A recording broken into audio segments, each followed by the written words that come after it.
மருத்துவர் பூபதி சார், நீங்கள் எப்படி பார்க்குறீங்க தாவேகா அரசுடைய முதல் பட்ஜெட்? உங்களுடைய எதிர்பார்ப்பு எப்படி இருக்குது, எப்படியெல்லாம் அமையும்னு நினைக்கிறீங்க? முதல்ல அனைவருக்கும் காலை வணக்கம். தாவேகா அரசனுடைய ஃபஸ்ட்டு பட்ஜெட் வந்து மிகப்பெரிய ஒரு இம்பேக்டை கொடுக்காதுன்னு தான் நினைக்கிறேன். எப்படி அப்படின்னா, ஹெல்த் எடுத்துக்கிட்டால் கூட ஹெல்த்தில் 25-26 கிட்டத்தட்ட 21,906 கோடி வந்து பட்ஜெட் அலோகேஷன் இருக்கு. அப்போ எனி பட்ஜெட் ஹெல்த்னு பார்த்துட்டா கூட தேவைகள் அதிகமாக இருக்குது. அப்போ வந்து அதிகமான பட்ஜெட் அமௌண்ட் வந்து அதிக கூட்டணும். இப்போ திமுக ஆட்சியில் கூட 2024-25 25-26 ஒரு வருடத்தில் கிட்டத்தட்ட 1,900 கோடி கூட்டினாங்க, 8.6% கூட்டினாங்க. அப்போது எனி பட்ஜெட் இப்போ இருக்கக்கூடிய சூழ்நிலையில் எனி டிபார்ட்மெண்ட், அது பிடபிள்யூடியாக இருக்கட்டும், போன இருக்கக்கூடிய அலாட்மெண்ட்டை விட இப்போ இருக்கக்கூடிய அலாட்மெண்ட்டில் ஒரு 1000 கோடி ஒரு 5 to 10% ரைஸ் பண்ணால் தான் எஃபெக்டிவ் இருக்கும். ஆனால் எப்படி பார்க்கணும் அப்படின்னா, வருமானம் வருகிறதா என்றால் வருகிறது. அப்போ எங்கெங்கெல்லாம் லூப் ஹோல் இருக்கிறதோ அந்த லூப் ஹோலை அடைச்சா தான் எஃபெக்டிவ் இம்ப்ளிமெண்டேஷன் இருக்கும். அப்போ 3 பாயிண்ட்டு ரொம்ப முக்கியமான பாயிண்ட்டாக கருதுகிறேன். ஒன்று அலாட்மெண்ட்டு, ரெண்டாவது இம்ப்ளிமெண்டேஷன், மூணாவது எஃபெக்டிவ்னஸ். இப்போ அலாட் பண்ணிடுறோம், அலாட் பண்ணிட்டு அதை எப்படி இம்ப்ளிமெண்ட் பண்ணுறோம் அப்படிங்கிற செயலும், அது கடைசியாக அந்த இம்ப்ளிமெண்ட் பண்ணுறது எந்த யூசருக்கு போய் சேருதா, இந்த செயினை வந்து கரெக்டாக பண்ணணும். இங்கே என்ன இஷ்யூஸ் இருக்குது அப்படின்னா, ஒவ்வொரு பட்ஜெட்லையும் இப்போ உதாரணத்துக்கு ஒரு 100 கோடி ரூபா போடுறாங்க அப்படின்னு வச்சுக்கோங்க, ஒரு ரோடு போடுறதுக்கு 100 கோடி ரூபா போடுறாங்க அப்படின்னா, ஆக்சுவலாக உண்மையான செலவு அது 50 கோடி தான் ஆகுது. ஆனால் 50 கோடி எக்ஸ்ட்ரா ஆயிடுது. அதை கட் பண்ணணும். இதெல்லாம் கடந்த ஆட்சியில் நடந்தது சொல்றீங்க? இருக்கலாம், எல்லா ஆட்சியிலும், கடந்த ஆட்சியில அதுக்கு இது வரைக்கும் ஏன் ஒரு ஆட்சியை மட்டும் நம்ம சொல்லுவோம், இது வரைக்கும் இருக்கக்கூடிய நடந்த ஆட்சிகளை எல்லா ஆட்சிகளையும் இது நடந்திருக்கு. ஓகே. அப்போ ஐயா சொன்ன ஒரு பாயிண்ட்ல சொல்லப்படுற எப்படி அந்த ஊழலை ஒழிப்போம் அப்படிங்கிறது, இது எப்படி சார் பட்ஜெட்ல இம்ப்ளிமெண்ட் ஆகும்? அதாவது நீங்க இங்க லீக்கேஜை ஸ்டாப் பண்றது, இந்த மாதிரி நம்ம ஒவ்வொரு ஸ்கீம்ஸ்க்கு போடக்கூடிய அமௌண்ட்ல இருக்கக்கூடிய எக்ஸ்ட்ரா விஷயத்தை கட் டவுன் பண்றது, இதனால நம்ம பட்ஜெட்ல ரிஃப்ளெக்ட் ஆகும்ல சில விஷயங்கள். தமிழ்நாட்டில் நிதி ஆதாரம் அதிகமாக இருக்கு, கடன் குறைஞ்சிருக்கு, அப்படி ஏதாவது ரிஃப்ளெக்ட் ஆகும்? இல்ல நம்ம எப்படி நம்ம சொல்ல வரோம்னா, அக்கௌண்டபிலிட்டின்னு ஒன்று கொண்டு வரணும். இப்போ உதாரணத்துக்கு ஹெல்த் எடுத்துக்கலாங்க. ஹெல்த் இடத்துல 20,000 கோடி இப்போ இந்த பட்ஜெட் போடுறோம் அப்படின்னா, இந்த 20,000 கோடி எப்படி டைவர்ட் ஆகுது, எந்த அளவுக்கு யூட்டிலைசேஷன் ஆகிருக்குது, எண்டு எங்கே போய் சேர்ந்துருக்குது, அது எஃபெக்டிவ்னஸ் என்ன, அது ஷார்ட்டேஜ் இருக்குதா, ஃபால் இருக்குதா அப்படின்னு எப்படி நம்ம வந்து ஸ்டூடெண்ட்ஸுக்கு வந்து ஒரு இந்த கார்டு கடைசியாக அவனுடைய ஸ்மார்ட் கார்டோ ப்ரோக்ரஸ் கார்டு நம்ம சொல்கிறோம், அந்த மாதிரி ஒரு ப்ரோக்ரஸ் கார்டு வந்து டெஃபினட்டாக ஒவ்வொரு டிபார்ட்மெண்ட்லையும் அந்த இயர் 2 முடிஞ்ச பிறகு அது வெளிப்படையாக மக்களுக்கு மற்ற ஊடகங்களுக்கு தெரிவிக்கப்படணும். ஓகே, அது ரொம்ப முக்கியம். ஏன்னா சொல்லக்கூடிய சிஸ்டமேட்டிக் ப்ராசஸ் சேஞ்சஸ் கவர்மெண்ட்டுக்கு சொல்றீங்க, பட் பட்ஜெட்ல என்னெல்லாம் ரிஃப்ளெக்ட் ஆகும்? இல்ல, பட்ஜெட்ல என்னென்ன ரிஃப்ளெக்ட் ஆகுது இப்போ நம்ம என்னன்னா டெஃபினட்டானா, ஏன்னா ஒரு டாஸ்மாக் கடைகளை அடைச்சிருக்கிறாங்க, ஸோ அதில் ரெவன்யூ பிரச்சனைகள் வரும். ஸோ இந்த மாதிரி எங்கெங்கெல்லாம் இவங்க ஸ்டாப் பண்ணியிருக்காங்களோ ரெவன்யூ அங்கெல்லாம் பிரச்சனைகள் வரும். ஸோ இந்த ரெவன்யூ இஷ்யூஸை எப்படி அவங்க டேலி பண்ண போகிறாங்க? இல்லை, நான் என்ன சொன்னேன், ரெவன்யூ இஷ்யூஸே சொல்கிறேங்க. ஆக்சுவலாக இப்போ நம்மளுக்கு வருமானம் வந்து 20,000 கோடி போடுறேன்னு வச்சுங்க, அந்த 20,000 கோடியினுடைய ஒவ்வொரு டிபார்ட்மெண்ட்டில் எஃபெக்டிவ் இம்ப்ளிமெண்டேஷன் பண்ணாவே ஓரளவுக்கு பர்ஃபெக்டாக கொண்டு வர முடியும்னு நான் சொல்ல வர்றேன். உதாரணத்துக்கு நம்ம என்ன சொல்ல வர்றேன்னா, ஒரு ஸ்கீம் ஒன்று ரெடி பண்ணி ஒரு எஃபெக்டிவாக போடுறாங்க, ஒரு வருஷத்தில் போடுறத வந்து அது 5 வருஷம் அது அப்படியே மெயின்டைன் ஆகிட்டே இருந்துச்சுன்னா நம்மளுக்கு சேவிங் தானே. சரி, இப்போ ஒவ்வொரு வருஷமும் அதை போட போட போட போட ஒரு வருஷத்துல செய்யக்கூடிய செலவை திருப்பி அதே செலவு 5 வருஷம் பண்றாங்க. ஒரு 50 கோடி ரூபாய் ரோடு போடுறாங்கன்னு வச்சுக்கோங்க, 5 வருஷத்துல 5 முறை ரோடு போட்டானா 250 கோடி ரூபாய். ஆனா 50 கோடி ரூபாயிலும் கரெக்டான ரோடு, லூப் ஹோல் இல்லாம, லஞ்சம் இல்லாம, யாருக்கு எந்த காசும் இல்லாம ஒன்ன போட்டு முடிச்சிட்டாவே 5 வருஷத்துக்கு அந்த ரோடு ஸ்ட்ராங். அப்ப நம்மளுடைய இன்வெஸ்ட்மெண்ட்டும் நம்மளுடைய இதுவும் அந்த அமௌண்ட் வந்து 5 வருஷம் வரைக்கும் பாதுகாக்கப்படுது. ஒண்ணுங்களா? இதே மாதிரி ஒவ்வொரு டிபார்ட்மெண்ட்ல இருக்கக்கூடிய இந்த லூப் ஹோலை உடைச்சாவே இருக்கக்கூடிய அமௌண்ட்டே கரெக்டா இருக்கும். ரெண்டாவது ஐயா, லாஸ்ட் இயர் மீன்ஸ் 2026 பிப்ரவரியில் பட்ஜெட் தங்கம் தென்னரசு பண்ணும்போது கிட்டத்தட்ட 4,67,000 கோடி கிட்ட பட்ஜெட் போட்டாங்க இல்லையா? அதான் செலவினங்கள் அப்படிங்கிறதுல வந்துச்சு. இந்த செலவினம் இந்த முறை இன்க்ரீஸ் ஆகுமா இல்லை டிக்ரீஸ் ஆகிறதுக்கான வாய்ப்பு இருக்கா? இல்லை, செலவினம் எப்பவுமே டிக்ரீஸே ஆகாது. செலவினம் ஒவ்வொரு வருடம் அதிகமாகிட்டு தான் இருக்கும். ஏன்னா ஓவர் ஹெட் அதிகமாகுது. இல்லை, லீக்கேஜ் ஸ்டாப் பண்ணுறாங்கல்ல சார். இப்போது இந்த பட்ஜெட்டில் நம்மளுடைய எக்ஸ்பெக்டேஷனே இவங்களுடைய மேனிஃபெஸ்டோல எதெல்லாம் என்ன பண்ண போறாங்க, இம்ப்ளிமெண்ட் பண்ண போறாங்க. இன்னொன்று லீக்கேஜ் அரெஸ்ட் பண்ணிட்டோம்னு சொல்லும்போது நம்முடைய டெபிசிட் என்ன மாதிரியான சூழல்ல இருக்க போகுது? இல்லை அதான் நான் என்ன சொல்ல வரேன்னாங்க, இதில் இந்த புள்ளியில் நான் சொன்னோம், இப்போ லீக்கேஜ் அரெஸ்ட் பண்ணும்போது அந்த டிபார்ட்மெண்ட்டுக்கு கொடுக்கப்பட்ட இன்வெஸ்ட் பண்ணப்பட்ட அந்த அமௌண்ட்டே போதுமானதாக இருக்குங்கன்னு சொல்ல வர்றேன். அதுதான் நம்ம சொல்ல வர்றோம். அப்போ லீக்கேஜ் அரெஸ்ட் பண்ணினாவே அப்போ நம்ம எவ்வளவு கோடி ஒதுக்கிறோமோ எஃபெக்டிவா இம்ப்ளிமெண்ட் பண்ணிடலாம். அப்போ நம்ம என்ன டார்கெட் வச்சிருக்கோமோ அந்த டார்கெட்டை கொண்டு வந்துடலாம். உதாரணத்துக்கு ஒன்று சொல்லுவார், இப்போ மருத்துவத்துறையில் வந்து டாக்டர்ஸும் போடணும், செவிலியர்கள் போடணும், இன்னும் கொஞ்சம் பற்றாக்குறை இருக்குது, ஒவ்வொரு இடத்துல இருக்குன்னு வச்சுக்கோங்க. இப்போ பட்ஜெட்டு கம்மியாக இருக்குது, புது போஸ்ட்டை எடுக்க முடியாதுங்கிறாங்க, ரைட்டு. ஆனால் ஒவ்வொரு டெண்டர் இந்த இதுலாம் வரும்போது லீக்கேஜ் இருந்துகிட்டே இருக்குது. அந்த லீக்கேஜை கட் பண்ணாவே அதில் இருக்கிற ஒரு வரக்கூடிய அமௌண்ட்ல வந்து டாக்டர்ஸ் இம்ப்ரூவ் பண்ணிடலாம், டாக்டர்ஸ் எடுத்துடலாம்.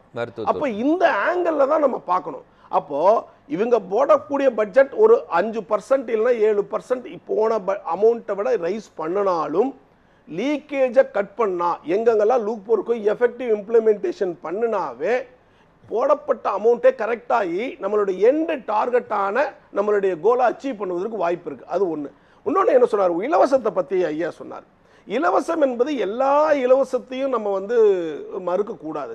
சில அது இலவசம்னே சொல்லக்கூடாது. இன்ஃபேக்ட் அது இலவசம் என்று சொல்வதை விட அது ஃப்ரீ அப்படின்னு வேற ஏதாவது ஒரு மொழிகளை அதை நம்ம யூஸ் பண்ணணும். இப்போ உதாரணத்துக்கு விவசாயிகளுக்கான ஒரு கரண்ட் கொடுக்குறோம், இலவச மின்சாரம் சொல்லி தான் கொடுக்குறோம். பட் ஆனால் தட் இஸ் இன் இன்வெஸ்ட்மெண்ட், அவங்களுக்கான இன்வெஸ்ட்மெண்ட், அவங்களுக்கான புரிதலுக்கான இன்வெஸ்ட்மெண்ட். அது போல அது இப்போ மதிப்பு மிகு மகளிர் திட்டம் இதெல்லாம் இருக்கு இல்லையா, மாமன் சீட், இதெல்லாம் கூட இலவசங்கள்ல வருது. ஸோ அதான் சார் சொல்லும்போது விவசாயத்திற்கு செலவு பண்ணக்கூடியதோ இல்லை உரத்துக்கு மானியம் கொடுக்கக்கூடியதையோ அதை சொல்லலை. தேர்தல் நேரத்தில் கவர்ச்சிகரமான வாக்குறுதிகளாக கொடுத்துருக்காங்க இல்லையா, அந்த விஷயத்தை தான் அவங்க சொல்றாங்க. அதான் பாயிண்ட் அவுட் பண்ணி சொல்றாங்க. ரைட். சொல்லலை பயன்படுத்தியிருந்தேன், அத்தியாவசிய இலவசங்கள் அப்படின்னு ஒரு வார்த்தையை நான் பயன்படுத்தியிருந்தேன், அவ்வளோதான்.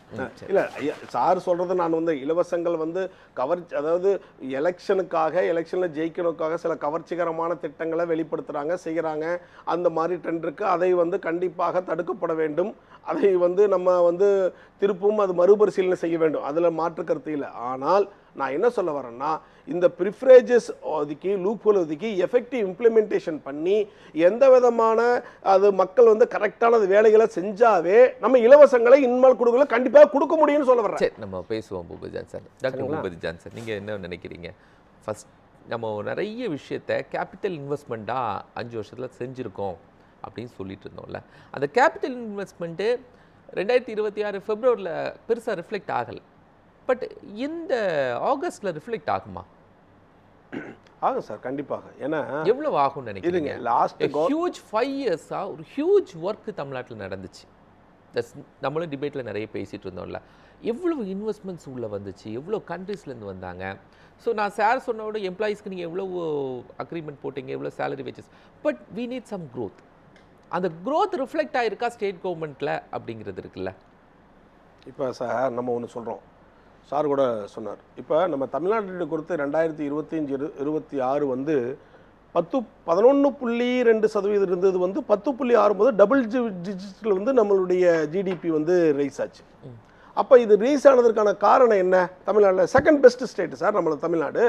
ரைஸ் ஆனதுக்கு காரணம் என்னென்னா, because of the industrial sector and service செக்டாருடைய பூம் தான், அதை மறுக்க முடியாது. அப்படி சர்வீஸ் செக்டருடைய பூம் இருந்ததுனால நம்மளுடைய growth வந்து ஜிடிபியினுடைய growth வந்து 10.56% வந்திருக்குது. அப்போ தமிழ்நாடு பொறுத்த வரைக்கும் பெஸ்ட் வந்து ஆட்டோமொபைல் செக்டாரில் பெஸ்ட்டு. ஏன்னா டைவர்சிஃபிகேஷன் ஆஃப் இண்டஸ்ட்ரியலைசேஷன் நம்மகிட்ட இருக்குது. டெக்ஸ்டைல்னா திருப்பூர், ரெண்டாவது கோயம்புத்தூர்னா அது வந்து மோட்டார்ஸ் அந்த தொழில், அதுக்கடுத்து வந்து சென்னைனா அதில் வந்து ஆட்டோமொபைல். அப்போ இதனுடைய growth எல்லாம் இருந்திருக்குது. கண்டிப்பாக அதனுடைய டெவலப்மெண்ட் இருந்ததுனால தான் நம்ம வந்து சஸ்டைனபிள் டெவலப்மெண்ட் கோல் அப்படின்னு சொல்லக்கூடிய அந்த லெவல்லையும் வந்து நம்ம அச்சீவ் பண்ணி காமிச்சிருக்கிறோம். இந்தியா லெவலையே செகண்ட் பெஸ்ட்டாக வந்திருக்கிறோம். அப்போ ஒட்டுமொத்தமாக மறுக்க முடியாது, நம்ம ஒன்றுமே இல்லைன்னு சொல்ல முடியாது. ஆனால் செஞ்சுருக்கிறோம். அது என்னென்னா ஸ்ட்ரீம்லைன் பண்ணணும். எப்படின்னா போன ஆட்சியில் இப்போ டிஎம்கே கவர்மெண்ட்டில் நிறைய இன்வெஸ்ட்மெண்ட்டை கொண்டு வந்தாங்க. கிட்டத்தட்ட ஒரு எக்ஸாக்ட்லி ரஃபாக தெரியல, ஒரு பல லட்சம் கோடி கொண்டு வந்தாங்கன்னு சொல்கிறாங்க. சரிங்களா? அது இப்போ கடைசியாக எவ்வளோ சொன்னான்னு தெரியல கரெக்டாக. அப்போ இந்த இன்வெஸ்ட்மெண்ட் கொண்டு வந்ததனுடைய இப்போ என்ன நிலைமை இருக்குது, அந்த நிலைமையினுடைய ஸ்டேட்டஸ் என்ன, அது எந்த லெவலில் இருக்குது, உதாரணத்துக்கு. அப்படிங்கிறத நம்ம ஒரு வெள்ளை அறிக்கையா, ஒரு பார்வையா, தொலைநோக்கு பார்வையா இந்த கவர்மெண்ட் சொல்லணும். அப்ப வந்த இன்வெஸ்ட்மெண்ட் அது வந்து அந்த வரக்கூடிய இன்வெஸ்ட்மெண்ட் கட்சி சாராதது, அது வந்து தமிழ்நாட்டினுடைய டெவலப்மெண்ட்டுக்கு, இந்தியாவுடைய டெவலப்மெண்ட், அவங்களுடைய டெவலப்மெண்ட்டுமே கொண்டு வந்திருக்கக்கூடிய ஒரு வணிகம். அதான் அந்த வணிகம் தமிழ்நாடுன்னு எடுத்துக்கிட்டோம்னா அது எந்த லெவல் இருக்குது, அதை எப்படி அப்கிரேட் பண்ணலாம், எப்படி அதை மோல்டு பண்ணி இன்னும் ப்ராஃபிட்டபிள் ஆக்கி இன்னும் இந்த growth லெவலை இன்க்ரீஸ் பண்ணலாம் அப்படிங்கிறது இந்த பிரசன்ட் கவர்மெண்ட் வந்து கான்சன்ட்ரேட் பண்ணணும். அப்போ நம்மளுக்கு என்னன்னா அது சம்பந்தப்பட்ட போன ஆட்சியில் உண்மையாலுமே கொண்டு வந்தப்பட்ட இன்வெஸ்ட்மெண்ட்ல என்ன ஸ்டேட்டஸ், இந்த பட்ஜெட்ல எவ்வளோ அலோகேட் பண்ணலாம், அலோகேட் பண்ணா அதை எப்படி டெவலப் பண்ணி ப்ரொடக்டிவிட்டியை கொண்டு வந்துட்டு எக்ஸ்போர்ட் பண்ணலாம், எக்ஸ்போர்ட் பண்ணும்போது நம்மளுக்கு வருமானம் எவ்வளோ வருது, இதை வந்து நம்ம கான்சன்ட்ரேட் பண்ணணும். புதுசா வரக்கூடிய தொழிற்சாலைகள் இப்போ ஒன்றும் இல்லை, ஃபோர்டு வர்றதுன்னு சொல்லியிருந்தாங்க. இப்போ லாஸ்ட் டைம் போயிருந்தாரு ஃபோர்டு, கண்டிப்பாக முன்னாடி ஃபோர்டு இருந்துச்சு, இப்போ ஃபோர்டு இல்லை, அப்போ எடுத்துகிட்டு போயிட்டாங்க. இப்போ திருப்பியும் ஃபோர்டு வருவதற்கான ஏற்பாடுகள் நடக்குது. அப்போ ஃபோர்டு வந்துச்சு அப்படின்னா டெஃபினட்டாக ஆட்டோமொபைல் செக்டரில் பூம் வரும், மேலே வரும். அதே மாதிரி ஃபாரினில் இருக்கக்கூடிய அந்த ஹார்லி டேவிட்சன் வருதுன்னு சொல்றாங்க, மேலே பூம் வரும். BMW வருதுங்கிறாங்க, மேலே பூம். நீங்கள் ஃபியூச்சர் ஆஸ்பெக்ட்ஸ் பூபேதான் சொல்லிட்டு இருக்கீங்க. பட் லாஸ்ட் 5 இயர் ஆஸ்பெக்ட்ஸ் இருக்குல்ல, நீங்கள் பார்லிமெண்ட் செஷனில் கூட பார்த்தீங்க, தமிழ்நாட்டில் இருக்கக்கூடிய பல நிறுவனங்கள் என்ன ஆயிடுச்சு, ஆந்திராவுக்கு போயிடுச்சுன்னு சொல்லிட்டு ஆந்திரா MP பார்லிமெண்ட்டில் பேசுகிறாங்க. ஸோ இந்த மாதிரி விஷயங்கள்லாம் தமிழ்நாடுடைய ஃபினான்ஷியலில் ரிஃப்ளெக்ட் ஆகிறது இல்லை. ஸோ இன் ஃபியூச்சரில் அது ஜோசப் விஜய் கொண்டு வராங்க, அதுக்கு என்னென்ன ஒர்க்ஸ் பண்ணுறாங்க அப்படிங்கிறது நடக்கும். பட் லாஸ்ட் இயர்ஸ் எனக்கு ரிஃப்ளெக்ஷன் இருக்குமா இருக்காதா? இல்லைங்க, கண்டிப்பாக நம்மளுடைய கடன் இதே மாதிரி தான் இருக்குமா? இல்லை சார், கடன் பொறுத்த வரைக்கும் பார்த்தீங்கன்னா சார் இது வந்து இந்த கடன் வாங்குறது போகிறதுங்க இட்ஸ் அ டைனமிக். இது இல்லை, நான் வாங்குறத இங்கே 5 இயர்ஸாக நம்ம இனிஷியல் இன்வெஸ்ட்மெண்ட்டாக போட்டிருக்கோம், அந்த ப்ரொடக்டிவிட்டியுடைய பெனிஃபிட் ஒன்ஸ் டு ரிஃப்ளெக்ட். ஆமாம், நம்ம கடன் வாங்குறது இங்கே இனிஷியல் இன்வெஸ்ட்மெண்ட்டுக்கு தானே போட்டிருக்கோம். அந்த இனிஷியல் இன்வெஸ்ட்மெண்ட்டில் இருந்து என்ன பெனிஃபிட் கிடைச்சிருக்கு அப்படிங்கிறத நம்ம ஸ்கோர் கார்டு காட்டணும். நீங்கள் சொன்ன அந்த ப்ரோக்ரஸ் கார்டு காட்டணும்ல. ஆமாம் ஆமாம், அதுதான் நான் ஃபர்ஸ்டே சொன்னேன். ஃபர்ஸ்ட் பாயிண்ட்ல ஒரு இன்வெஸ்ட்மெண்ட் பண்ணுனா அந்த இன்வெஸ்ட்மெண்ட் நம்ம ப்ரோக்ரஸ் இருக்குமானே இது வரைக்கும் சொல்லல. இல்ல, அதான் சொல்றேன். இப்போ அந்த ப்ரோக்ரஸ் தான் சொல்றேன். இல்ல, அதுதான் சார். சார் இன்னொரு விஷயம் sir, any investment, any budget அக்கௌண்டபிலிட்டின்னு ஒன்று இருக்கணும் சார். அதுதான் நம்ம சொல்ல வர்றேன், அக்கௌண்டபிலிட்டி. இப்போ ஒரு தொழிற்சாலை மினிஸ்டர் வந்து ஒரு இன்வெஸ்ட்மெண்ட் பண்ணிருக்காரு, ஒரு வருஷத்துல வந்து அவர் வந்து இவ்வளவு இன்வெஸ்ட்மெண்ட் பண்ணியிருக்கிறோம், இது எவ்வளவு ப்ரோக்ரஸ் ஆகிருக்குது, எவ்வளவு ஆகல அப்படிங்கிற நீங்க சொல்றக்கூடிய ப்ரோக்ரஸ் கார்டு, ஸ்கோர் கார்டு வந்து ஒவ்வொரு மினிஸ்டர்ஸும் கொடுக்கணும்.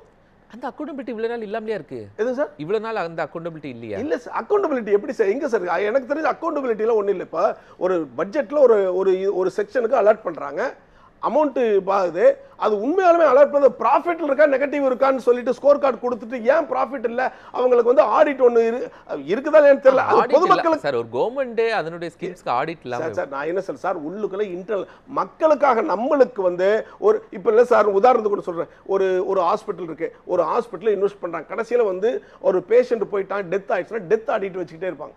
டெத் ஆடிட் வச்சு அங்க இருக்கக்கூடிய சர்க்கிள்ல அது வந்து டிஸ்கஷன் ஓடிக்கிட்டே இருக்கும். நான் என்ன சொல்ல வரேன்னா, கண்டிப்பாக இது பை புரோட்டோகாலா பண்ணுவாங்க.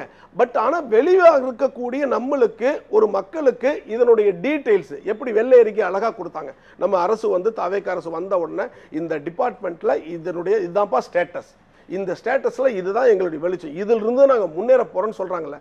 இப்போ இந்த லெவல்ல இருந்து அவங்க இன்வெஸ்ட்மெண்ட் பண்றாங்க, இல்ல ஆல்ரெடி இருக்கக்கூடிய அமௌண்ட்டை இன்வெஸ்ட் பண்றாங்க. நாங்க இன்வெஸ்ட் பண்ணியிருக்கிறோம், இந்த லூப் ஹோல் அடைச்சிருக்கிறோம், இந்த இயர் எண்ட்ல ஒரு ஸ்கோர் கார்டு காமிச்சிருக்கோம், காமிச்சிட்டாங்கன்னா நம்மளுக்கு ஒரு ஐடியா கிடைக்கும். அப்போ அந்த டிபார்ட்மெண்ட் ப்ரோக்ரஸ் ஆகுதா, ஸ்டாக்னண்டா இருக்குதா, ரிக்ரஸ் ஆகுதான்னு நம்மளுக்கு தெரியும். அப்போ அதுதான் நம்ம பார்க்கணும். நீங்க ஒரே ஒரு கேள்வி கேட்டீங்க, போன அரசுல கொண்டு வந்திருக்கக்கூடிய இன்வெஸ்ட்மெண்ட்ல இப்ப என்ன ஸ்டேட்டஸ் எனக்கே தெரியல. உண்மையாலுமே எவ்வளோ பயங்கரமான இன்வெஸ்ட் இந்திய உலகம்லாம் போய் எல்லாம் எடுத்துட்டு வந்தாங்க, கொண்டு வந்தாங்க, லட்சக்கணக்கான கோடிகள் எல்லாமே இது பண்ணாங்க, அந்த நிறுவனங்கள்லாம் வந்திருக்குது. அதனுடைய ஃபர்தர் ப்ரோக்ரஸ் என்ன? நம்ம என்ன கேட்கறோம்னா, இந்த அரசு அந்த ப்ரோக்ரஸை தடுக்க கூடாதுன்னு சொல்ல வரோம். அதுதான் நம்ம சொல்ல வரோம். அப்ப அந்த ப்ரோக்ரஸ்க்கு உள்ளேயே போய் இது எப்படி மோல்ட் பண்ணலாம், எப்படி லீக்கேஜை கரெக்ட் பண்ணலாம்னு பண்ணி பெட்டரா கொடுத்தோம்னா டெஃபினட்டா வந்து ஒரு நல்ல தமிழகமா மாறிட்டே இருக்குன்னு தான் நம்ம சொல்ல வரோம்.